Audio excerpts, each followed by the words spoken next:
All right, my friends, I wanted to come on here and make this video because we are getting so close to the release date of 21 Days in Africa. It has been sent off for the final manuscript, so I can go ahead and self-publish it on Amazon and other book sources like Barnes & Noble, and of course my own website, ilikebirdsministry.com. But we're going to really focus on the Amazon part of it, so thank you so much to everybody who's joining in on the launch team. It's been incredible just be able to see how many people are down to be a part of it and just sharing it and leaving a review on Amazon. And even just receiving the PDF file of the book and being able to read through it as much as they can before the actual launch date is. It just means the world to me, and I truly appreciate everybody's hand in it, as well as the people that have really contributed to sponsoring the book, as well as making and sponsoring my trip to actually go to Uganda, which is incredible. I talk about that in the book a lot, how much that was so impactful in that season of my life of being able to have the help to financially get there from my supporters and people that really just believe in the ministry. So thank you so much. What I want to do in this video is going to be a short one. I just kind of want to go over the table of contents with you. I don't think I've ever seen anybody do this in a book, but I kind of wanted just to explain what each chapter was going to be, so you have kind of some inside baseball before it actually gets released and you can get really excited about it, as well as just what to expect when you pick up the book and you purchase it, or even if you get the PDF file from me and you start reading through it, you'll be able to really get a good gauge about what each chapter is about. All right, so chapter 1. I know that people are going to be reading this that know my story, that know what I've done before in the past, that tune into the show, that love what the mission that we're on. But chapter 1 also is for the people that have never heard of me, who maybe picked up the book at hopefully a bookstore, or they got recommended by a friend, where I just kind of go over my story about stand-up comedy, how I used to do hip-hop music, and just coming to Christ, my big moment of getting in that word and just being led by the book of John to just go ahead and just give my life to God and just surrender it all over to him, and just try to be a voice for Jesus in the times that we're living in. So I really go over that in chapter 1. It's very brief, 9 pages. It really just gets people an introduction. I call it allow me to introduce myself. As much as I know Jay-Z isn't the most God-fearing man and walks the Christian life, he doesn't at all. It's kind of the opposite. But he has this song that goes, allow me to introduce myself. My name is Hove. And I used to love that part. I used to think it was so cool. So I put allow me to introduce myself as kind of like a way of showing my little, and I talk about how I used to do hip-hop music in that chapter, so I thought it was a perfect little fit. So that's a little inside baseball for you guys as well, to just see my thinking behind each chapter like that. Chapter 2, my eyes have been opened. So this is a lot about the traveling to get there. The experience that I experienced on a 14-hour plane ride to one stop, and then another like 6 more after that. So 20 hours of travel time, riding in the back of coach for the first flight, riding in first class for the second flight there. Just the contrast of that, I make it a super funny chapter in my opinion. It sounds a little whiny, but if you know me, you know that I'm just joking and I'm just having fun with it in that chapter. But also it's going to show you the growth of like what I'm complaining about on the plane versus like on the way back, of just having a shifted perspective of like, yo, the way I live compared to the way these people live in Uganda is so different, and it just shows the heart of the gratitude. It shows the heart of change, and it shows also that, man, as much as you can have a 21-day experience of being able to witness what people have gone through, there's things that you can't really get out of you until you get delivered from the Lord. So we'll talk about that more in the following chapter, of course, as well. So that one's really about just what I see, what I experience, with the being swabbed and having to make sure I have all my COVID stuff, and that whole experience. So I make it funny in chapter 2, and I hope you guys enjoy that one. And I hope it really propels you to chapter 3 and 4, because that's when we get into the nitty gritty of like Africa, man. Chapter 3, I kind of talk about our first day there, about just seeing the way they worship the Lord in such a big and positive way on New Year's Eve, when everybody else across the nation is like, making New Year's resolutions and drinking and all that stuff, new goals and all that stuff, while they're over here just worshiping the Lord for all he's done, and just dancing with each other, celebrating. They had a curfew that night because they were still mad, like, there was so much government control out there. We had military people walking around with guns telling people to like go home, shut down their business and stuff like that. It was real out there, you know what I mean? So that was big in the chapter 3. We talk about that. I talk about my first sermon that I gave and how it had to be translated, and 3 people accepted Christ after my my mother-in-law's message, my father-in-law's message, and then my message. So that was a super cool moment for me, especially being my first time preaching the gospel in a foreign nation. So that was an incredible moment. I share that with you guys in that one. Chapter 4 is spiritual wisdom. This is probably my favorite chapter of the book.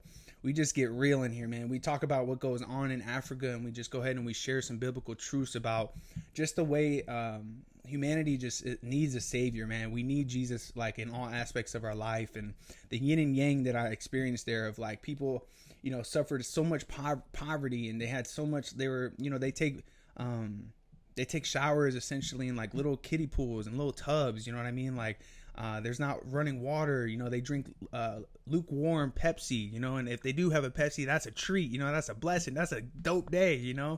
They eat the same foods constantly. They're outside. They don't have much to do. They just, but they're praised for the Lord and all he's done. They rely on him for everything. He's their provider. He's their go-to, and the people that don't know Christ, they fall into all sorts of sin. Some sins that we struggle with: greed, stealing stuff, not just being good peeps, abandoning their families. So we talk about that a lot in that chapter. We also share a few stories in there that are very heavy, as well as very just like uplifting at the same time as well. We start talking about the widows as well during that chapter. So a lot of good stuff in chapter 4. I hope you enjoy that one. Chapter 5, the conversion of the heart, the mind, and the wallet. That's a big one about the way they view money there is very interesting. They think that America is the promised land. They think that a political leader is going to save them from the circumstances that they find themselves in. And it's a very like cutthroat mentality there. Like if a kid gets a bike, other kids will slash the kid's bike's tires because they don't have a bike. Very jealousy minded in that regard. But also we talk about the goodness of that place and the good hearts of people, and how they're there for each other, and they support each other, and they uplift each other when it comes to the day-to-day survival that they have to do.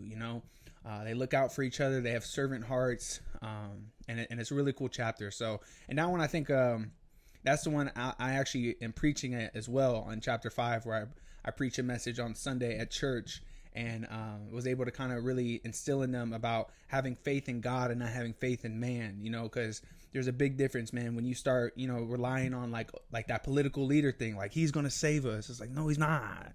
He's not. So being able to share that with you guys in that chapter is really cool. Also sharing my first time, preaching at church on a Sunday, and just being able to see just the energy in the room and the Holy Spirit. 3 people accepted Christ during that moment too.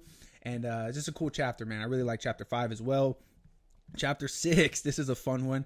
My sister-in-law Juliet got introduced. It's kind of Ugandan culture for them to get, bride and groom. They get introduced to the families, and then they're able to get married. So it was like kind of like a wedding celebration, introduction. And there were definitely some interesting moments that happened there.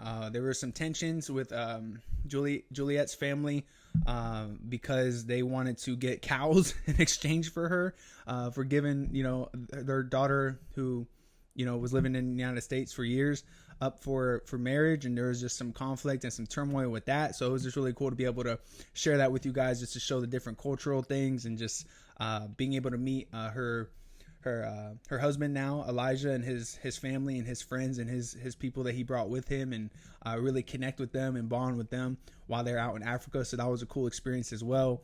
And it's cool, man. I like that chapter, just the way it flows. And I think that's even the chapter of Sarge had a birthday. My father-in-law had his birthday, and the kids just showed so much love to him, like poured out, thinking rows lined up of students, of kids at Suubi, just straight up clapping, singing happy birthday. Every single one had a card in hand that they made.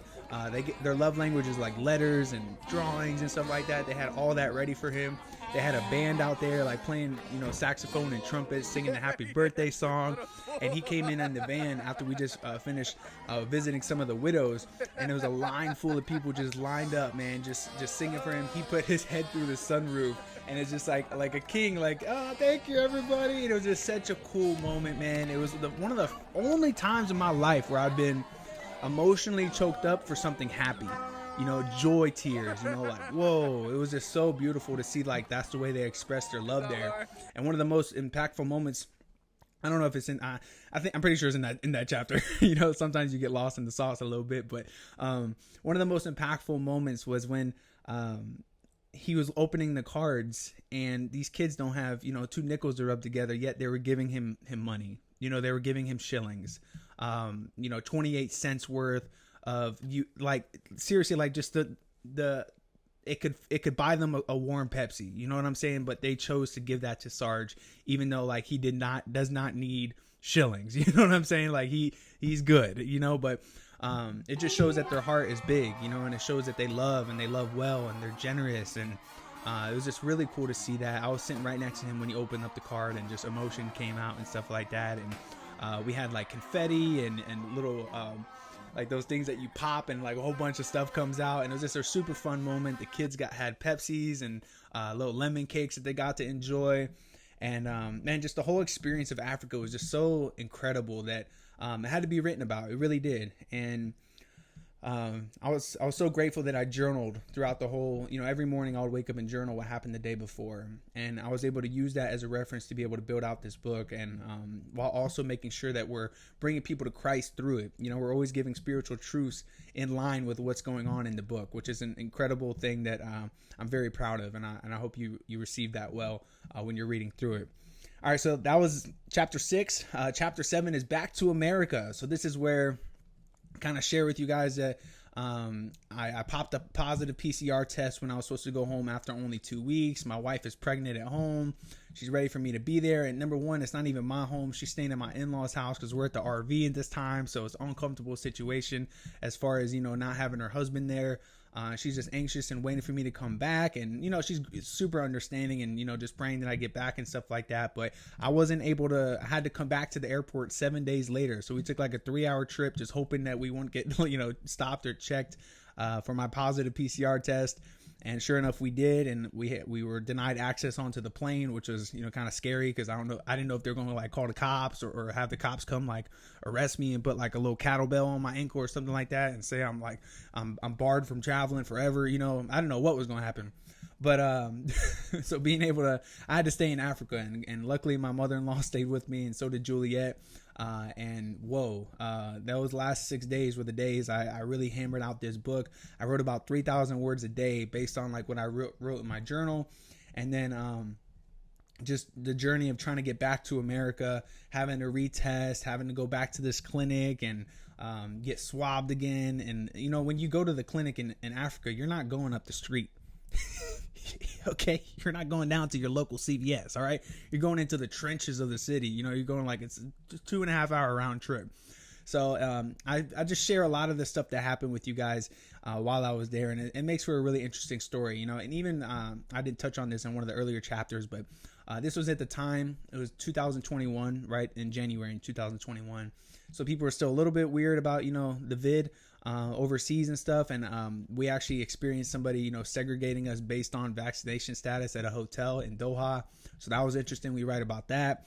And then in chapter 8 also we write about them just stopping us and checking the car, and then having the mask police come out and making sure everybody's wearing a mask. Like it's intense, bro. So it's just a really interesting book, man. I truly poured my heart out into it. And then in chapter 9, of course, it's going to be called Let's Grow.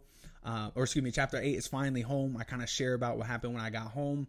And in chapter 8, man, that's where I really just get real with you guys. And I'm like, man, it's crazy because like as much as I think I changed and like my heart's been changed, it's like there's so much things that I haven't changed. There's so many things that are still the same, such American way of thinking, American way of living, and being able to share that with you guys is very vulnerable.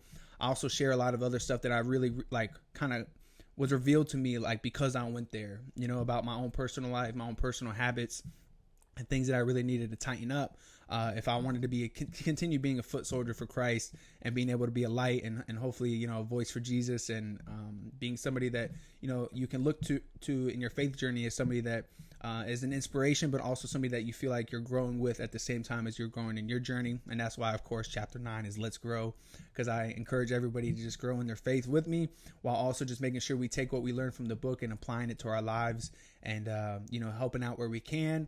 Having a heart for the African kids that I was with, and just really, a call to action to see if you're willing to step up and, consider sponsoring a kid, or making a monthly contribution to be able to help out with the things that go on there, that man, your dollar just goes so far over there. I'm telling you, just think of like a car wash. The price you would pay for a nice car wash is you can feed a family for a month. You know what I mean? Like, that's just mind blowing. The amount of money you spend on your car insurance, you can build somebody a house there. You know what I mean? Like, and maybe that's a little bit of a stretch, but like a small house, you know what I mean? But it just shows that, or your car payment, for sure, your car payment can build a house. You know what I mean? So it's powerful what the wealth in this country can generate over there. And it just takes one person, it's ministering to the one in front of you. You help out one person and it spreads and it grows and it grows and it grows. Next thing you know, you're making kingdom impact. And that's what this book is about. It's about ministering to the person in front of you. Those are my mother-in-law's words that she spoke over me while I was there. Shout out Cheryl Sargent, the founder of Suubi Project, who also is my book editor, who did an incredible job of finding stuff and rewarding stuff and making things more clear. So much appreciation to her, as well as Rob Ross. He was the first one to reach out about editing the book, and he put a lot of nice gems in it and really cleaned up some things or added emphasis on some things that needed to be done. So it was a 4 editing cycle process, like 4 different times it got edited, and there's probably still things that could be resolved in it. Who knows, but they say try to get it as close to 95 to 97% accurate as possible, and I think we did a good job doing that. So truly appreciate you guys' support on it. We had, I think, 21 supporters for the launch team in the first, and then we got like a few more trickled in today. So we got about like 25 people ready to go, ready to support it, ready to share it on social media, ready to leave a review on Amazon, which is a game changer. So please do that, y'all. I truly appreciate it. It helps it just get seen. It helps it get people, when they land on it, be more confident and comfortable in buying it. And it just means the world to me that you're even considering partnering with me and making sure that this book gets into some hands. And I really want it to be read. I understand some people are going to just buy it to support it and leave it on the bookshelf, but hey, that's why I got a nice cover. So, all right, man, I don't want to make this too long, but I just want to say, man, I truly am so excited about this book, man. I wanted it to be out in the summer, but I had to do another editing cycle because I gave it to my mother-in-law to look over, and boom, she found a bunch of stuff that just made it so much better and crisper and cleaner. I was like, can you just do the whole thing? Because like you just put your hand on it and it looks so much better. And she was with me there, and it is her ministry. So I really feel like her and I collaborating on it just made it so much better, so much of a better project and product to give to the world, and just hope that it leads people to Christ while also leading people to open their eyes and see what goes on at the Suubi Project out there in Uganda, Africa. Population of 30 million, and they need Jesus, man, just like we all do. So truly grateful for that. And so yeah, I took 9 months. This is my baby. It's been a 9-month process of writing and editing and getting it published and getting it manuscripted, getting a cover, writing the front of it, writing the back of it, having my surprise guest do the forward. You'll see who the surprise guest is, do the forward shortly. And getting the launch team ready, promoting it, doing the videos, talking about it on the podcast, sitting down with it, going through it with a pad and a pen. You know what I mean? Like we are seriously like so leaned into this. so leaned into this. We're having ideas come up all the time with it, as far as like, are we going to do like a book launch at a location? How are we going to market it, put it out there? So I'm all in on it. So I appreciate y'all being, part of the team and just being all in it with me. It's gonna just do wonders, man. I truly believe that. And I read this book one time, man, by Katie Davis. I'll never forget it. It was a book that was similar to this one. I remember me reading it and just being like, dang, man, that's crazy. I never knew like the experience of over there, going overseas. We're so blessed in America that we have no idea what it's like in other places until we gone, especially a third world country. So being able to have insight and give insight to people that read it, that may have never had the opportunity to go, man, this could be the only thing people read or know about Uganda, Africa. That's a big responsibility. So I think we did a good job of, giving the reality, but also shining the light of like what's beautiful there, what's great about it, what's the heart behind it, So I hope you feel the same. And I truly, truly appreciate all the support. I Like Birds ministry has grown so much over these last 2 years, and I was just a dude that fell in love with the Word of God, fell in love with Jesus, and decided to get on the microphone. And like, look, here we are. We're about to publish our first book. We just got back from Africa a year ago, and God has just opened up so many doors, and I'm so grateful for it. So thank you so much for tuning in, and I hope you have a great rest of your day today. All right, cheers.